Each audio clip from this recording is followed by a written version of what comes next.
വാർത്തകൾ വിശദമായി. രാജ്യതലസ്ഥാനത്ത് വീണ്ടും വനിതാ മുഖ്യമന്ത്രി. രേഖ ഗുപ്ത ദില്ലി മുഖ്യമന്ത്രിയായി സത്യപ്രതിജ്ഞ ചെയ്ത് അധികാരത്തിലേറി.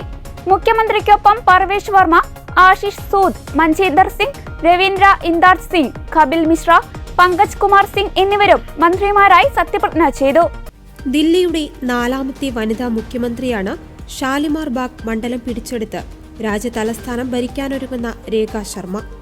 ദില്ലി രാംലീല മൈതാനിയിൽ നടന്ന ചടങ്ങിൽ പ്രധാനമന്ത്രി നരേന്ദ്രമോദി, അമിത്ഷാ, രാജ്നാഥ് സിംഗ്, JP നദ്ദ അടക്കം കേന്ദ്രമന്ത്രിമാരും വിവിധ NDA മുഖ്യമന്ത്രിമാരും സന്നിഹിതരായിരുന്നു.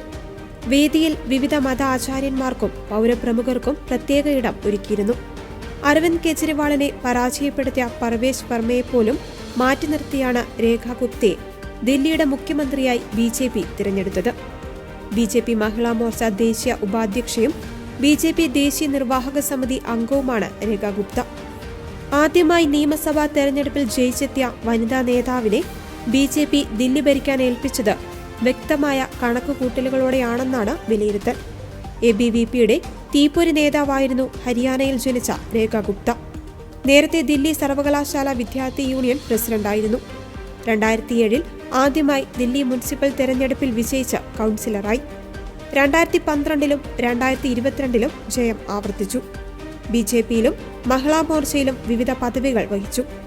27 വർഷത്തിനിപ്പുറം ദില്ലിയിൽ അധികാരത്തിലെത്തുമ്പോൾ മുഖ്യമന്ത്രിയായി വനിതയെ തന്നെ തെരഞ്ഞെടുത്തതിലൂടെ ദില്ലിക്കപ്പുറമുള്ള രാഷ്ട്രീയം കൂടിയാണ് BJP ലക്ഷ്യമിടുന്നത്. ദില്ലിയിൽ ശക്തമായ വോട്ടടിത്തറയുള്ള ബനിയ വിഭാഗത്തിൽപ്പെട്ട നേതാവാണ് രേഖ ഗുപ്ത. ദില്ലിക്ക് പുറമെ രാജസ്ഥാൻ, ഗുജറാത്ത് എന്നിവിടങ്ങളിലും ബനിയ വിഭാഗം ശക്തമാണെന്നതിനാൽ BJPയുടെ ദീർഘവീക്ഷണത്തോടെയുള്ള രാഷ്ട്രീയ തീരുമാനമാണ് രേഖ ഗുപ്തയുടെ മുഖ്യമന്ത്രി പദമെന്നാണ് വിലയിരുത്തൽ.